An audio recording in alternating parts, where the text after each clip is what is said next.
Leer, crear, mediar. Un podcast del Plan Nacional de la Lectura, en el que revisamos estrategias, iniciativas y recomendaciones para la mediación lectora. Este capítulo tratará de lectura y derechos humanos, con María José González. Hola, mi nombre es María José González. Estamos en el podcast Leer, Crear, Mediar y hoy hablaremos sobre lectura y derechos humanos. El derecho a la lectura. Bueno, el primer tema que abordaremos hoy en este podcast sobre lectura y derechos humanos tiene que ver con el derecho a la lectura. Para hablar del derecho a la lectura tenemos que remitirnos necesariamente a la Constitución del país, y al remitirnos a la Constitución del país nos remitimos necesariamente a un aspecto político de la lectura. Cuando nosotros pensamos en que la promoción de la lectura es una intervención sociocultural, estamos de lleno en el aspecto político de este tema. Y más que hablar sobre el Plan Nacional de Lectura, yo quisiera referirme a la Política Nacional del Libro y la Lectura, porque el Plan Nacional de Lectura es solamente una de las acciones que contiene esta política. Cuando hablamos de una política del libro y la lectura, estamos hablando de una política pública, estamos hablando que el Estado reconoce la importancia del libro y la lectura dentro de un país y dentro del desarrollo de un país.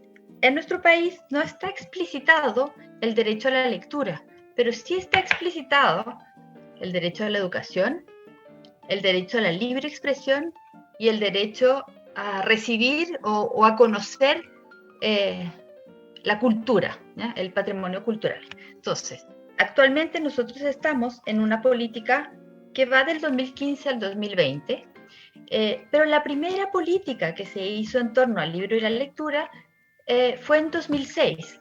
Antes existía solamente una ley del libro, la ley 19.227, que especificaba y definía qué es lo que era un libro y un poco cuál era el circuito del trabajo, el circuito del libro, el impuesto al libro, el derecho de autor, algunos temas que se referían a eso. Y eso, esa política, esa ley del libro y la lectura surgió,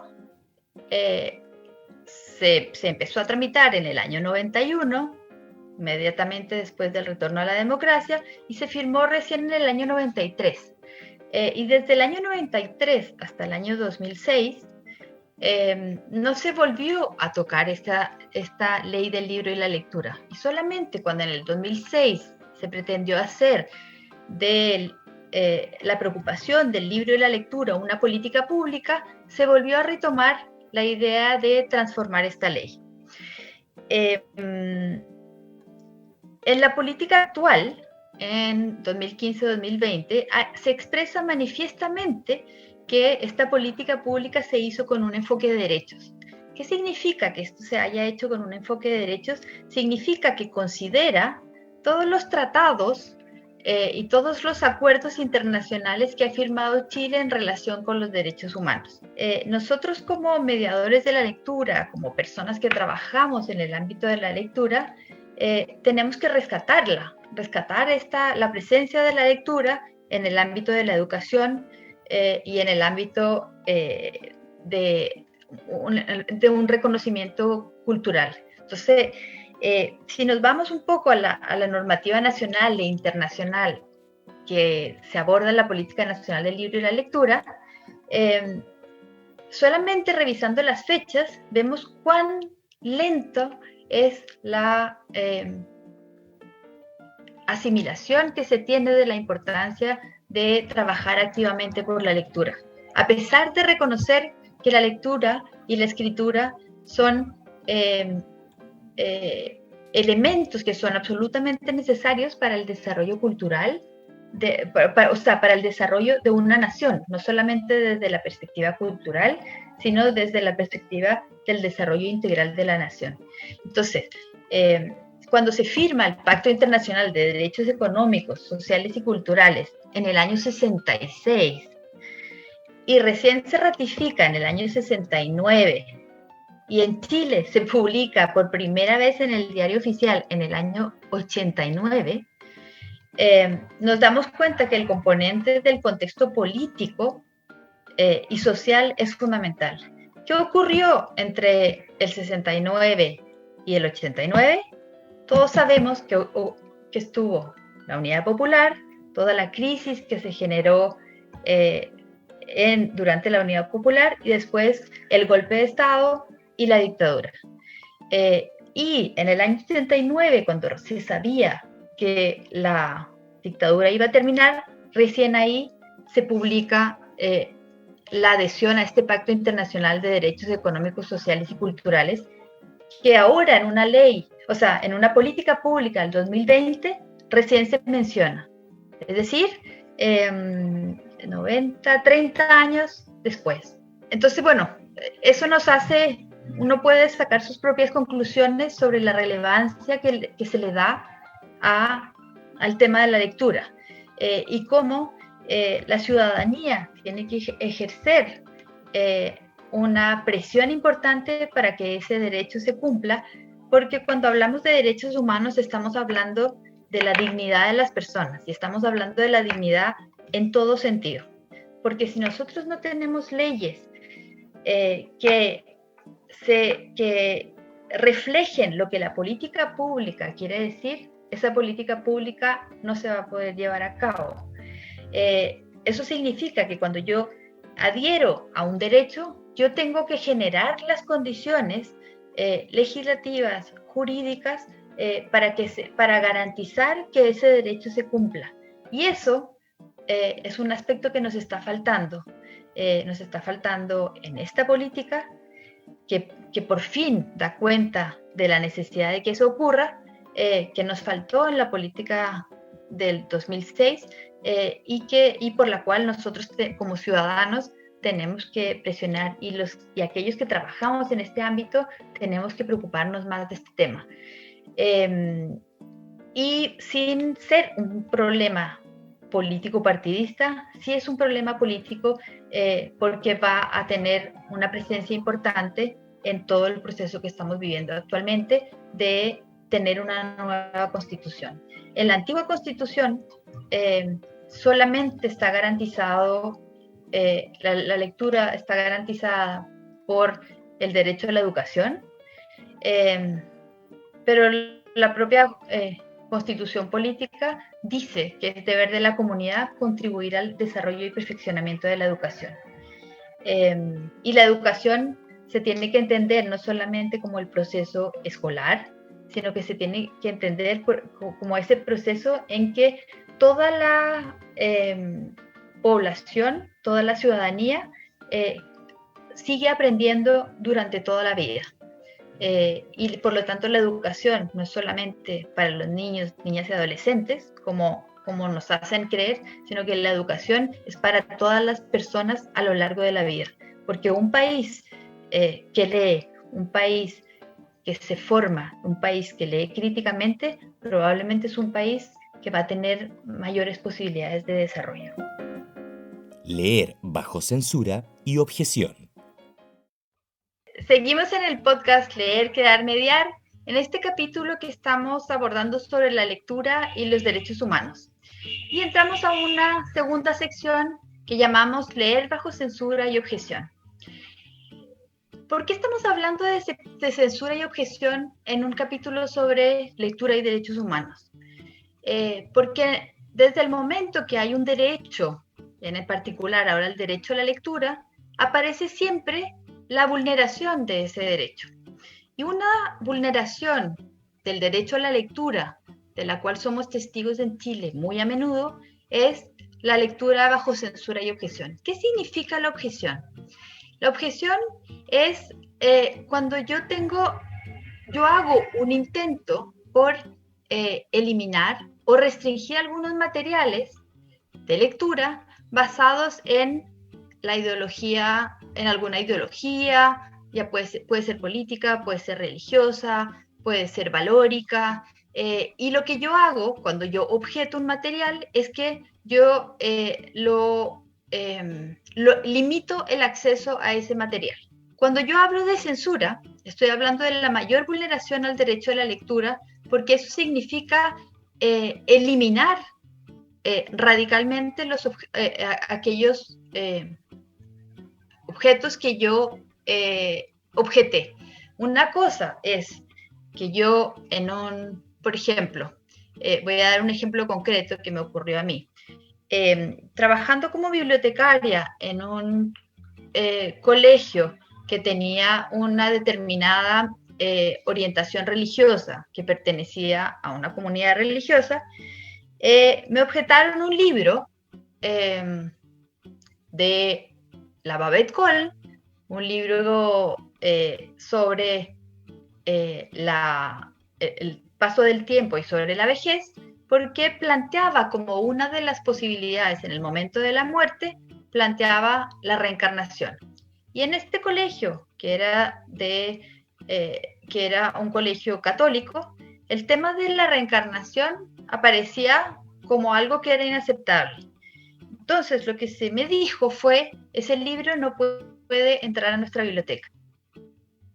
Por lo tanto, se hizo una objeción, pero cuando se hace esa objeción, bueno, yo no compro el libro sigue en las librerías, pero yo, colegio católico, no lo voy a comprar.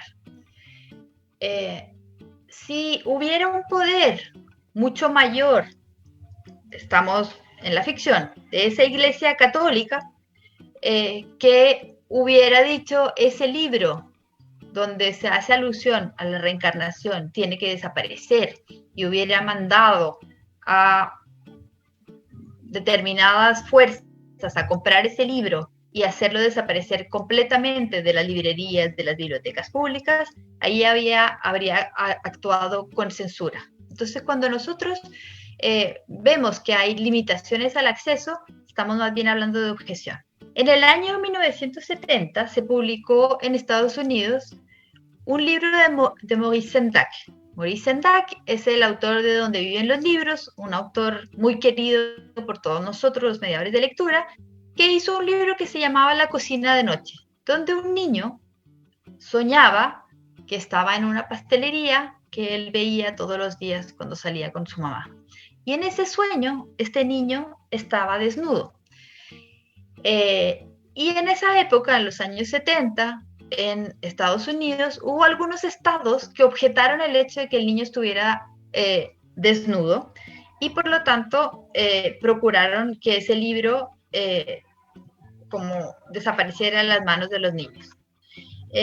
Pero llegaron a situaciones tan extremas como quemar el libro. Entonces quisiera leerles la carta que le escribió Úrsula Nordström, que fue la editora de Maurice Sendak, de todos los libros de Maurice Sendak en Estados Unidos, donde le dice lo siguiente: estimada, la carta que me escribió sobre la cocina de noche de Sendak ha tardado en llegar a mi mesa, dado que la envió a nuestra filial de Scranton, Pensilvania. Lamento no haber podido responder antes. Desde luego me duele saber que en 1972 ha quemado usted un ejemplar de un libro. Nos causa auténtico dolor que usted no lo considere apropiado para niños de primaria. Doy por hecho que lo que le inquieta es la desnudez del niño, pero lo cierto es que a los niños no les molesta. El señor Sendak es un artista creativo, un verdadero genio, y es capaz de hablar a los niños de manera directa. Y es que los niños, al menos hasta los 12 o 13 años, también suelen ser tremendamente creativos. ¿Acaso no deberíamos nosotros, los que nos interponemos entre el artista y el niño, cuidarnos mucho de pasar nuestras reacciones ante esos libros por el tamiz de nuestros prejuicios y neurosis? Para mí, como editora y responsable de la publicación de libros infantiles, esa es una de mis tareas mayores y más complicadas. Créame que no nos tomamos nuestras responsabilidades a la ligera.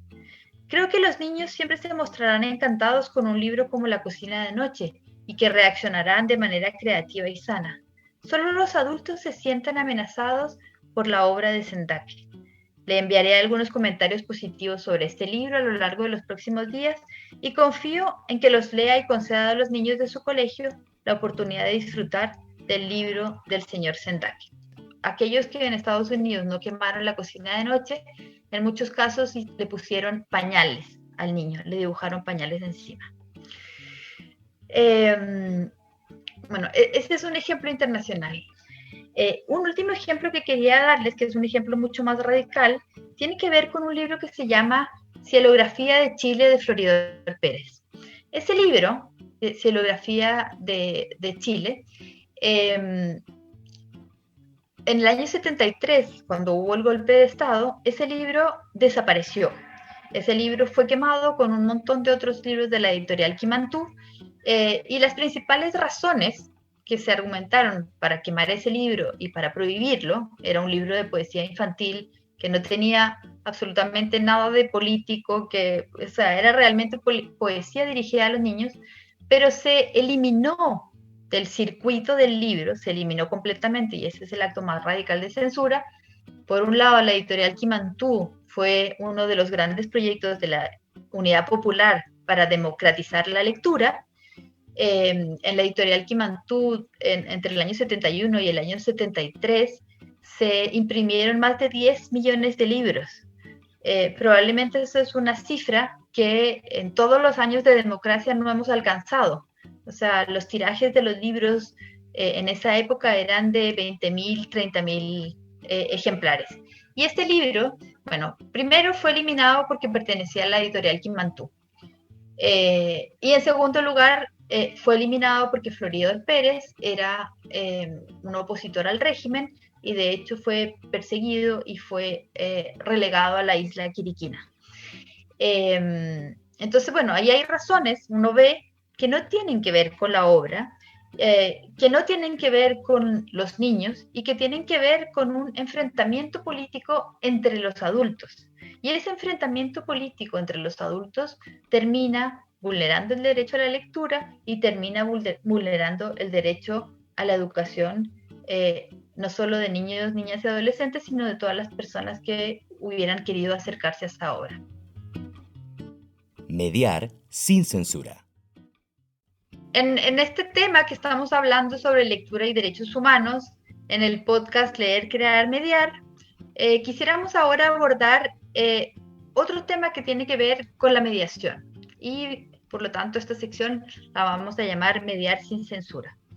Y en esta sección queríamos hacer referencia a una declaración que hizo la IFLA, que es la Federación Internacional de Bibliotecas, que agrupa a bibliotecas de todo el mundo, y una declaración que hizo la IFLA en el año 2015 en relación a la censura. Para la IFLA, la censura es una violación al respeto por parte de algunos miembros de la sociedad a la dignidad humana y a la igualdad de los otros miembros de la sociedad. En esta definición aparece el concepto de poder. La censura significa que hay algunos que ejercen un poder sobre otros. Y esta censura para ellos es una vulneración al respeto y a la dignidad humana. ¿Por qué? Porque la censura impide el disfrute de varios derechos humanos que están reconocidos en la Declaración Universal de Derechos Humanos y que tienen relación específica con la libertad de expresión y la libertad de acceso a la información. Y ellos hacen énfasis en un tema muy importante que tiene que ver con la autocensura. Y a propósito de eso dicen, existe el riesgo de autocensura, elecciones conscientes o inconscientes de los bibliotecarios y otros trabajadores de la información para no dar acceso a trabajos específicos por temor o incertidumbre sobre la reacción de autoridades o usuarios. Tal censura corre el riesgo de no ser registrada, lo que la convierte en más difícil de identificar y contrarrestar. Entonces, hemos hablado hasta ahora de censura, pero no habíamos hablado de autocensura. Y la autocensura es aquello que hace el mediador de lectura, que reprime la posibilidad de entregar algunos contenidos como se dice acá, por temor o incertidumbre respecto a lo que dirán autoridades. Cuando nos hablan de autoridades, están pensando en aquellas personas que tienen un poder y que tienen un orden jerárquico superior al nuestro. Entonces, eso ocurre mucho en los colegios, cuando no se seleccionan determinados libros por temor a lo que dirán los padres si esos libros se leen. Por ejemplo, ha ocurrido con libros como El lugar sin límites, de José Donoso. Algunas recomendaciones que podríamos hacer basándonos en esta declaración de la IFLA sobre la censura a los mediadores es que es muy importante construir colecciones que sean lo más completas posibles. ¿Y qué se supone cuando hablamos de completa? Hablamos de colecciones que permitan entregar distintas visiones sobre el mundo y sobre la sociedad, visiones diversas, donde yo pueda encontrar el lado A y el lado B de una determinada historia o de una determinada situación. Y bueno, para terminar, un ejemplo concreto, en una biblioteca pública en la que yo fui directora, el alcalde no quería que se compraran determinados diarios porque tenían una ideología distinta a la ideología del municipio. Y lo que hizo la biblioteca pública fue comprar todos los diarios del espectro. Por lo tanto, esa voluntad de objetar un determinado diario se suprimió porque estaban todas las alternativas. Eso es algo que los mediadores pueden hacer. Y otra cosa importante es que sugiere la IFLA, y en la que yo concuerdo, es que los mediadores tenemos que tener muy claro y capacitarnos, informarnos sobre el tema de la censura para no caer en ella, porque uno puede caer en ella involuntariamente, y para hacer un trabajo que termine suprimiendo esa actitud que en nuestro país pasa, para usar una expresión coloquial, pasa colada y estamos permanentemente expuestos a situaciones de objeción y de censura. Y somos los mediadores los que tenemos el vínculo con los libros, los que tenemos que formar a la comunidad y los que tenemos que defender el derecho de todos los ciudadanos a leer todo lo que quieran y todo lo que pase por sus manos. Espero que hayan disfrutado de este podcast sobre lectura y derechos humanos de la serie de podcast Leer, Crear, Mediar, que pueden encontrar en www.plandelectura.gov.cl. Los invito a escucharlos y espero que este podcast y los otros contribuyan a hacer de su trabajo de mediación un mejor trabajo para tener en Chile un país de lectores y lectoras. Muchas gracias.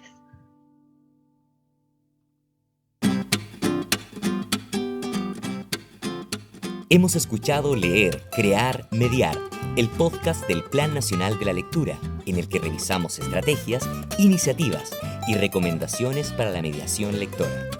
Escucha los otros capítulos de esta serie en el sitio web www.plandelectura.gov.cl.